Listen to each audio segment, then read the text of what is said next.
अस्सलाम वालेकुम नाज़रीन, जैसा कि आपको मैंने पिछली वीडियो में बता चुका है कि उस्मान बे के दुश्मनों का आपस में इत्तेहाद करेंगे और सोफिया का उस्मान के साथ मिलना, इसलिए इसकी दलील है कि उस्मान बे आगे जाकर इनको पकड़ ही लेंगे। और ये ऐसा ही होता है कि उस्मान बे के जब कोई दुश्मन ताकतवर दिखाया जाता है तो साथ कोई करैक्टर बना जोड़ दिया जाता है।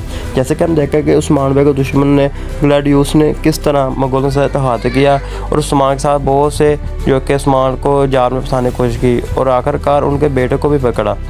ग्लैडियोस ने कहा कि मैं इनको नस्ल को तबाह कर दूंगा और जो कि ये इज़निंग में नए तकफूर है और सोफिया इससे बहुत जलती है, इसलिए ये अपनी हुक्मरानी चाहता है। लेकिन सोफिया नहीं चाहती, सोफिया कहती है मैं खुद ही इस पर काबू पा सकूँ। और दूसरी जानब उस्मान साहब वो पनाह लेती है और कहती है कि उस्मान साहब मैं ना आपका दोस्त बनना चाहती हूँ कुछ वक्त के लिए, क्योंकि हमारे दरमियान मंगोलों का एक बड़ा मसला है जो कि हम मिलकर हल कर सकते हैं। उस्मान भाई इस पर पहले तो मानते नहीं हैं और फिर बाद में कुछ कहने के मुताबिक वो कहती है कि मैं आपको कीमती चीज़ देगी, यानी कि वो पोइना देगी, लेकिन आखिरी लम्हात में उन्हें दे ही देती है। और साथ ही उस्मान बे का तबार भी होता है। लेकिन उस्मान बे के मंगोलों और दूसरे बाद तीनी तकफूर ने आपस में इत्तेहाद किया है कि मुझे ना बेगम तून की लोड़ है ना ही सोफिया के, हम दोनों मिलकर ही उस्मान का सफाया कर देंगे।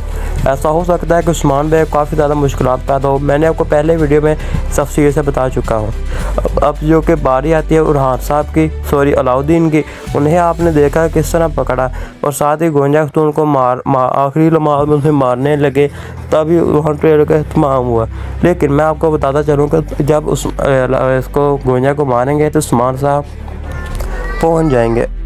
आखिरी लम्हात पर उस्मान बे का पहुँचना दुश्मनों को हैरत अंगेज में डाल देगा। ये क्या कैसे हो सकता है, हमने जो जान चाहा था उस्मान ने वो कैसे तोड़ा।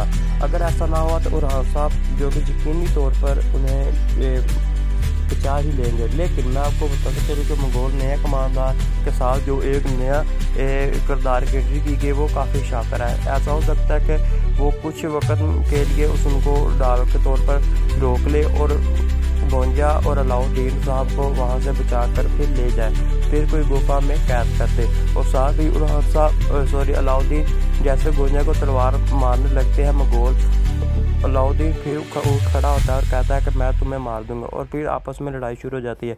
दूसरी जानब बेगम तून अपनी चाल चलती है और हलीमा फातिमा खतून को कहती है कि मैं इनको पकड़ लूँगी और उस्मान बे को इस्तेमाल करके मैं उनसे उनके किले और दूसरी जानब उनके जो कि कबीला वो भी ले लूँगी। लेकिन बेगम खतून इस पर भी नाकाम हो जाती है। जब ये उस बेगम खतून फातिमा खतून को पकड़ कर ले जाती है तो वो उन्हें कबूल नहीं करते, वो कहते हैं हम बच्चों का सहारा नहीं लेते। और साथ ही अलाउद्दीन को जो कि पता भी चल जाता है कि बेगम खतून अभी कहाँ है और ये क्या चाहती है। और साथ ही इस बात पर गोल सोचने में मजबूर हो जाता है कि क्या उस्मान के साथ इसकी ज़ाती दुश्मनी है, ये हमारा सहारा लेकर उससे बदल लेना चाहती है। ये बात जो कि अपने उताक में कर रहे होते हैं।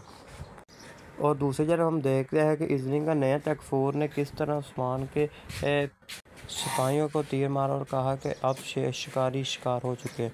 लेकिन उस अज्जा साहब कहते हैं कि नहीं, जब हमारी तलवार टकराएगी तब पता चलेगा कौन शेर है और कौन गीदड़। और ये बात कहते ही वो दोनों आपस में लड़ने लगते हैं और तब ही उस्मान बे जब तो उनको बचाते हैं। और साथ ही सोफिया का करैक्टर अब बहुत ज़्यादा नहीं होगा क्योंकि ये काफ़ी दिनों से ये बातें चल रही थी कब ख़त्म होगा। लेकिन मैं आपको बताऊँ ये 1-2 किस्त का मेहमान है।